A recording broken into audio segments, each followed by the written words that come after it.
Hello, my name is Dr. Dermot Phelan. I am Director of Cardiovascular Imaging at Atrium Health Sanger Heart and Vascular Institute. I'd like to thank Dr. Riglin and Dr. Sarek for this very kind invite to speak to you today. I'm going to be talking over the course of the next 30 minutes about a normal transthoracic echo, Doppler echo, and normal antegrade flow patterns. And really, since the 1950s, when Edler and Hertz first described and discovered M-mode echocardiography, we have come a long way where we now can create these really exquisite echo images. But it can really be intimidating to begin with. So for the next half hour, I'm going to try and make this as simple as possible. And really, I'm going to be referring heavily to this particular guideline, the guideline for performing a comprehensive TTE. And many of the images and videos are directly taken from this particular guideline. We'll also refer to the recommendations for cardiac chamber quantification. I'm going to break this talk into three segments: instrumentation, the complete TTE, and Doppler echo with normal flows.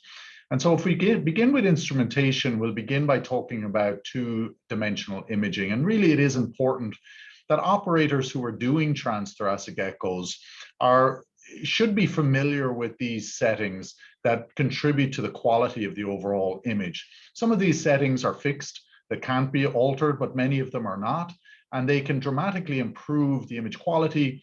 But more importantly for you folks here today, they're easily questionable. Now, many of these are going to be covered again in future lectures, particularly in the physics lecture, so you don't have to know all of these right now, but I think building in some redundancy is important. I'm going to begin by just talking about some transducer movements. And the first that we'll talk about is tilting the probe. And this is really where the probe maintains the same axis, and we move the bottom of the probe up or down to be able to cut different imaging planes of the heart, as we can see in this animation. As you tilt the probe anteriorly, posteriorly, you can go from the RV to a 5-chamber, 4-chamber, and then get back into this view where we see the CS. The sweep is really something we use a lot in pediatric echo, where we record multiple images, multiple tilting or different views of the heart in one single clip. Rotating the probe refers to keeping the probe in one single imaging plane, but moving the index marker. And so here we see that moving the index marker 90 degrees at the parasternal long axis will move you from a parasternal long to a parasternal short axis view. Sliding the probe refers to moving up or down an intercostal space, and rocking the probe really tries to center the view into the center of the heart by moving the probe either towards or away toward the index marker, while angling the probe is a little bit like rocking, but a little bit more complex movement where we can focus in on different areas of the heart. So moving on to some of the settings and instrumentation that we can set up on our machine. One of these is the grayscale maps that we have. And for some people, they like to colorize this map and view these images in different colors, such as sepia. It's important to note that the information displayed does not change. It's more the perception of the viewer. Dynamic range or compression is something that is questioned a lot in the boards. It basically changes the ratio that between the highest and lowest amplitude echo. So a low dynamic range gives us a very kind of black and white image, like this image here on the right, while a high dynamic range gives multiple more shades of gray. So sometimes for more difficult imaging, we might choose to use a low dynamic range. The transmit frequency really refers to the frequency of the imaging transducer, and these usually range between 2 and 5 megahertz in adults. What we try to do is use the highest frequency possible because that gives us the best imaging resolution. But the higher the frequency, obviously, the lower the penetration into the body. So we have to kind of consider that trade-off as we're imaging.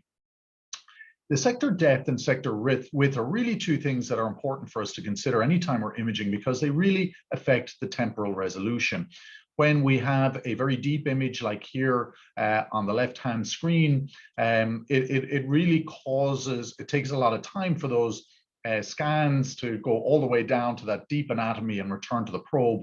And so when we do that, the machine has to compensate by either reducing the frequency or reducing the quality in terms of number of scan lines. And the same thing applies to the sector width.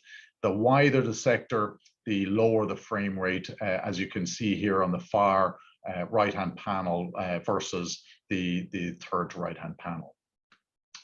The focal zone is really important for us to consider in terms of optimizing our image quality for a particular region. So the focal zone is really the narrowest part of the ultrasound beam, and that gives us the best lateral resolution. And so here we can see the focal zone is up toward the apex on the left-hand screen. We're really focusing on that, whereas the focal zone is more towards the base here on the right-hand screen. The time gain compensation refers to these knobs that we see on the machine. And when we think about it, you know, sound waves are really attenuated as they go further into tissue quite dramatically. And yet we want the whole imaging plane to look fairly homogeneous. So we really usually have to increase the signal intensity and amplitude at those further out fields. On the left-hand panel here, we can see that there's some banding where the time gain compensation has not been set very well. When we think of spectral Doppler, really the spectral Doppler, we have got three options available. We have pulse wave Doppler, and pulse wave Doppler has the benefit of selecting exactly where you're trying to measure velocities of flow. So essentially, this is specific for that. The limitation with pulse wave Doppler is that it can't measure very high velocities. The high pulse repetition frequency is where operators wish to measure velocity at a particular point, but the pulse wave Doppler is not able to because those velocities are too high. So usually they will send out 2 sample volumes. The limitation of this is that it does have some range ambiguity, but usually we're able to figure that out by the clinical suspicion or clinical awareness of the flow.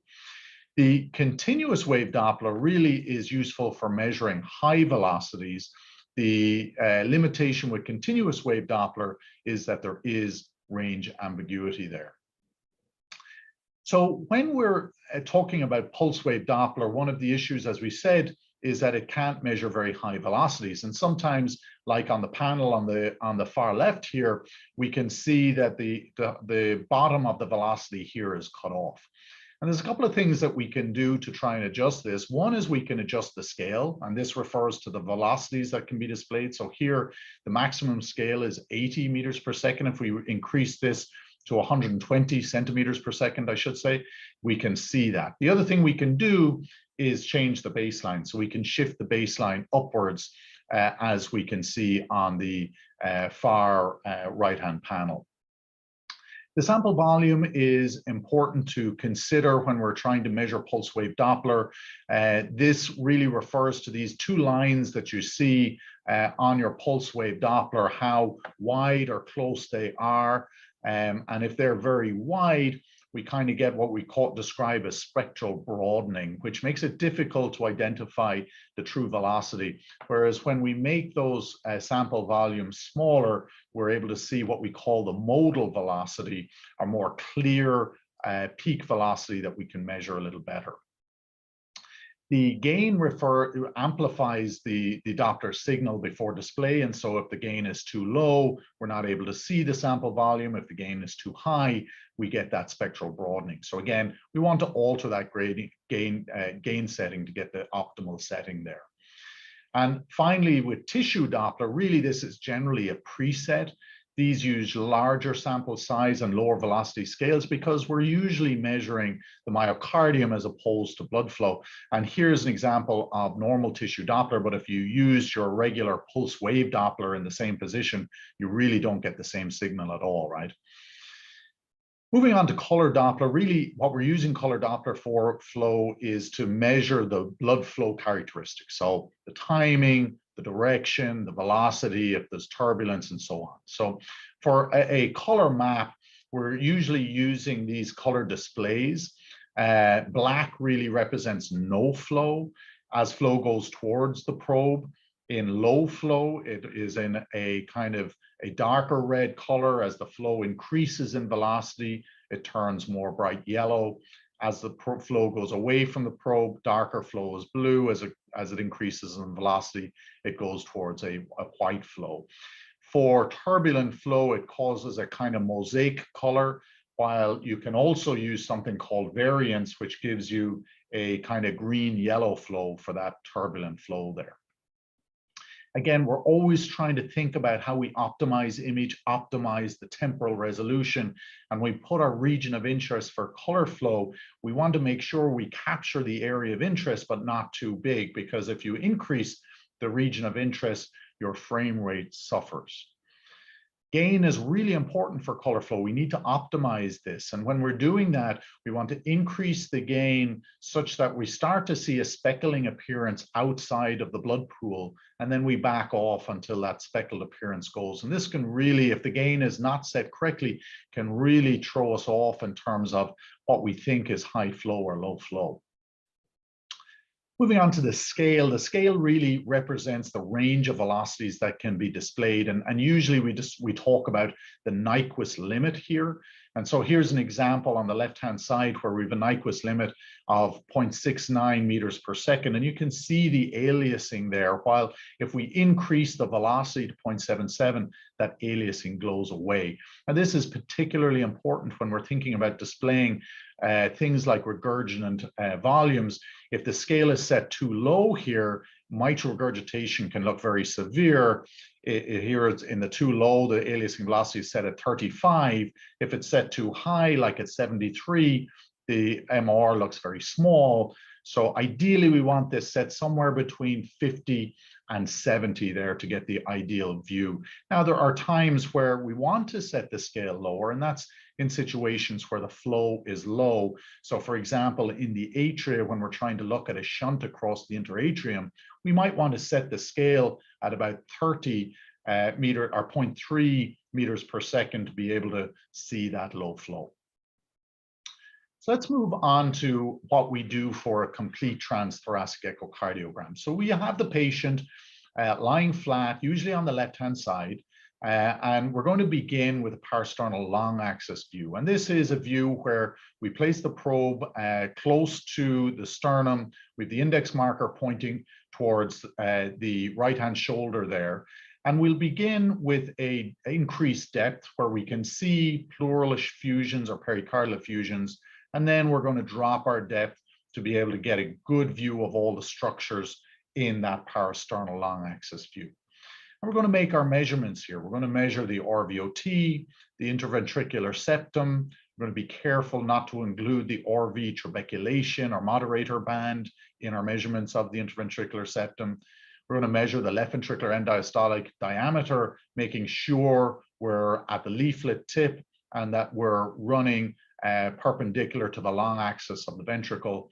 And then we're going to measure the posterior wall, making sure we don't include those mitral valve trabeculations. If our subvalvular structures, I should say. If there is a septal knuckle, we're going to go a little bit more distal into the ventricle to make that measurement. We don't want to overestimate LV mass. If we have X-plane on our machine, we use this to be able to line up the largest diameter. And one of the clues we can see is that if we have a parasternal long axis view and you're seeing the papillary muscles, that tells us we're probably not in the center of the ventricle, more over to one side. We also want to measure the ventricle in systole, the RVOT, and the left atrium. Now, we also will use M mode, and M mode, as I said, is great temporal resolution. And so if we want to look for high velocity objects, we'll use M mode.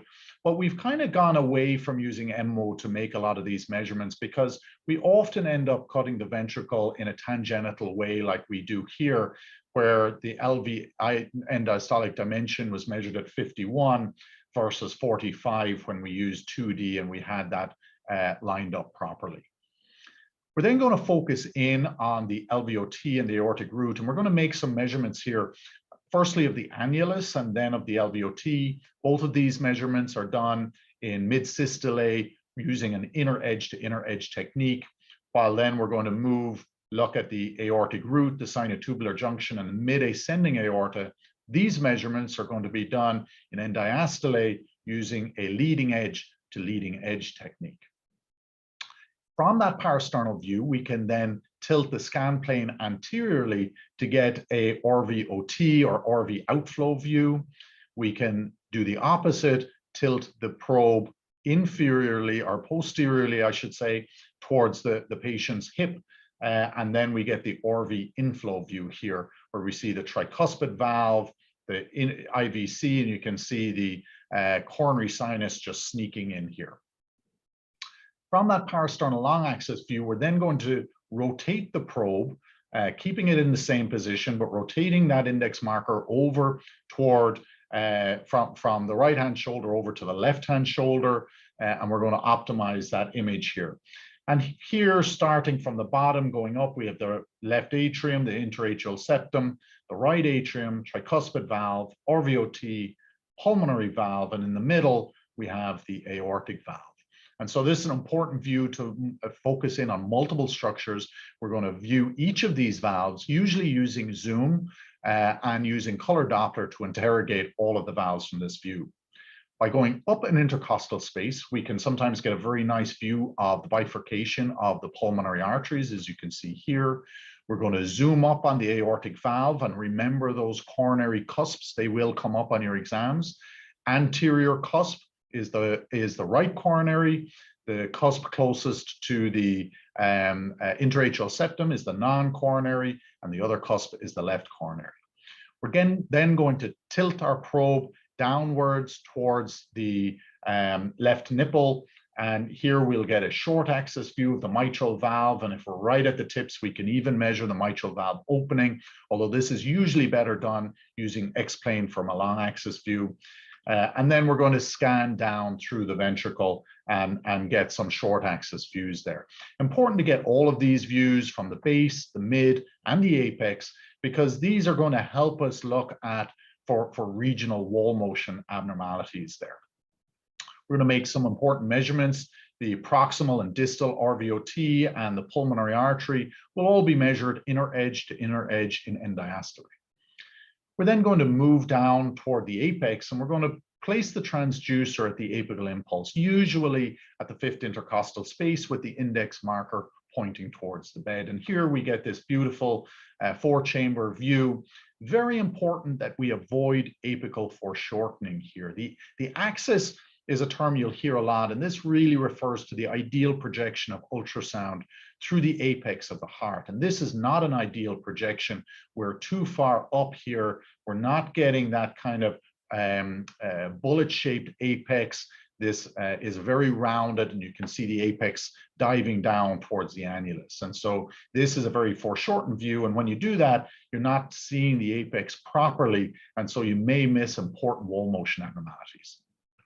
Once we've optimized that image, we're going to do a more zoomed view. We're going to take in a little bit of the atrium of the four-chamber view. We're going to use this view to calculate our biplane volumes. We're going to use this for our 3D, and we're going to use this to measure strain. We'll then do an RV focus view, and this usually takes a little bit of counterclockwise of the motion of the probe to get this RV view in perfectly. And again, we're going to use this view to make a number of measurements.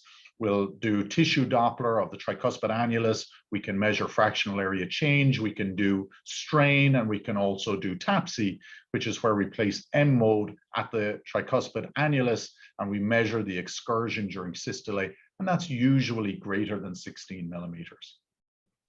By tilting the probe anteriorly, we can go from a 3-chamber to a 5-chamber where we bring in the aortic valve. This is where we're going to do our Doppler interrogation of the aortic valve. And then by tilting the probe in the opposite direction, we can bring in the coronary sinus here, and you can see the eustachian valve as the inferior vena cava comes in here on this bottom right-hand image. For a 2-chamber view, as we're in the 4-chamber view, we're going to rotate the probe 60 degrees counterclockwise. In the two-chamber view, we'll begin with a view seeing the full left atrium. We can often see the left atrial appendage here and the coronary sinus over here on this panel. And then we're going to zoom up again like we did for the four-chamber. Again, important to do our strain measurements and our volumes using this zoomed up view. Then to get the three-chamber view, we're going to rotate a further 60 degrees, and we can get in this view where you've got essentially a similar view as we did for the parasternal long axis view. Again, we're going to, in one image, take the full left atrium, and then we're going to lower the depth there. And so for our measurements, we really need to do, the ASE recommend doing a biplane stack of discs or summation of disc method to evaluate the left ventricular volumes and ejection fraction. And essentially, we're going to trace the endocardial border, both in systole and diastole. We keep the papillary muscles and the trabeculations in the ventricle. We exclude them. And we can calculate our ejection fraction in that way. And then obviously we need to now recommend it to do 3D volumes also. And again, it really comes down to how good your image quality is to make sure that your 2D image quality is good to be able to get a good 3D image. And you want your frame rate as high as possible there. We also want to measure the left atrial volume at end systole. We're going to exclude in a four-chamber view the pulmonary veins and the left atrial appendage here, and draw a straight line down from the annulus down to the posterior wall in both a four-chamber and a two-chamber. And we can use the area length method or the summation of discs here for the left atrium. We do a similar thing for the right atrium, just in a single plane. And then we're going to measure the RV linear dimensions, and ideally the RV area also, using that RV focus view. We then move down to a subcostal view. We'll usually get the patient now to roll onto their back and relax their abdominal muscles, maybe bend their knees up a little bit. We're going to put the transducer in under the xiphoid process with the index marker pointing over to the left-hand side of the patient. And we can get this beautiful four-chamber view here in a subcostal view. And this is really where we want to interrogate for shunts across the interatrial septum, across the ventricular septum, and we want to make our measurements of our RV free wall because all of these structures are perpendicular now. Rotating the probe 90 degrees and turning towards the liver, we're able to get in the IVC, and we'll make some important measurements of the IVC there, and we can get the patient to take a quick sniff in because that's going to give our estimation of right atrial pressure. And we can also bring in the hepatic veins that we want to pulse. The final view in a standard echo is going to be the suprasternal notch. A patient's going to lie supine with a pillow behind their shoulders and usually turn their face leftward. The transducer is placed into it with the into the suprasternal notch, facing at about 12 o'clock initially, and then gradually rotating the probe to about 1 o'clock and tilting toward a plane that cuts through the right nipple and the left scapula. And we can bring in this beautiful view of the aortic arch there. So let's talk about the Doppler echocardiogram and normal antegrade flows. And the Doppler echocardiogram physics will be gone through in future lectures. But really, we're using Doppler in multiple ways. And as I said, color Doppler is a form of Doppler. And we're really using this to look at valve flow, looking for regurgitation or stenosis. We're looking for shunts. We're looking for flow in the great vessels. And we're also looking for flow in the veins. And finally, we can use 3D to get some spectacular images, but also these are very useful to better define where the flow is coming from and to be able to calculate things like 3D vena contractus. In terms of spectral Doppler, we'll begin by talking about spectral Doppler of the RVOT. We usually get this from a parasternal short axis view. Our sample volume is usually big. The flow is smaller here, so usually about 4 to 5 millimeters, about 5 to 10 millimeters from the pulmonary valve. And here we're using that modal velocity, that brightest signal, to measure the RVOT VTI. We then can switch over to continuous wave. Again, we're going to measure the VTI and the peak velocity. We're going to translate these using the Bernoulli equation to measure the mean and peak gradients across the RVOT to look for things like pulmonary valve stenosis. If there's pulmonary regurgitation, we're going to evaluate that also, and we can measure this end diastolic flow to give an estimate of end diastolic pulmonary pressures. Using spectral Doppler of the tricuspid valve, we'll use continuous wave Doppler across the tricuspid valve. This is really important to get an estimate of the right ventricular systolic pressure. If we can't get a good signal, we should consider using ultrasound enhancing agents. Occasionally, we will measure the RV inflow view, a little bit like the mitral valve view that we'll talk about in a moment. For the mitral valve, we're going to place a pulse wave Doppler, a 1 to 3 millimeter sample, usually at the tips, usually towards the lateral wall. And we're going to measure the peak of the E wave, the passive filling, the deceleration time, the peak of the A wave are standard. We may also want to measure the A wave duration. This is obviously A wave is the active atrial filling. We can use Valsalva, which will drop our preload, and in a normal situation, both the E and the A will reduce by about 20%. If there is elevated pressures, we may get a reverse flow there with a reversed EA, which would suggest higher filling pressures. We have to be careful not to comment on mitral inflow if there is tachycardia where that E and the A wave can fuse. At least it can make it difficult to measure diastolic flow. If there's any evidence of stenosis, we're going to use continuous wave, and we can measure peak and mean velocity and measure the pressure half time there. And if there is mitral regurgitation, we're going to use that continuous wave Doppler to measure the peak velocity in the mitral valve VTI, which is going to go into our calculations for our mitral regurgitant volumes and fractions. Moving into the LVOT, again, we'll use a pulse wave Doppler, either in the 5 or the 3 chamber view, usually using a sample volume of about 5 millimeters. If the velocity is particularly high or there's aliasing, we can consider using the HPRF.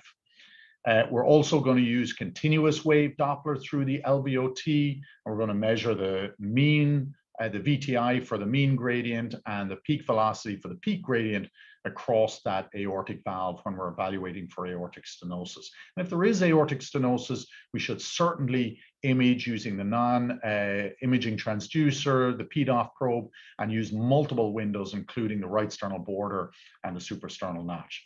And we're obviously going to also measure for aortic regurgitation if that's present, and we'll measure the peak velocity and the pressure half time to get a sense of that degree of aortic regurgitation there. For the aorta, we're going to use a sample volume of 3 to 5 millimeters. Here we've got flow in the ascending aorta, flow is going toward the probe. Here we've got flow in the descending aorta, flow is going away from the probe there.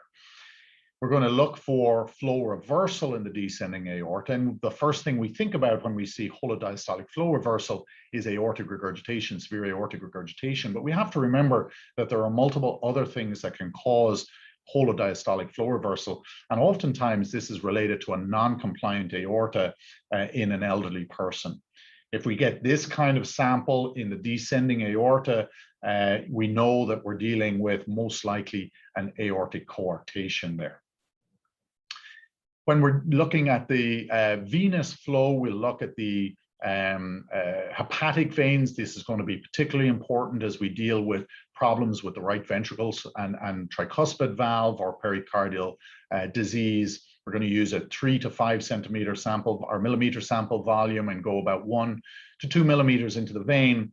We'll see an S wave going toward or going away, a D wave, and then an A reversal as that right atrium contracts and pushes blood back into the hepatic vein.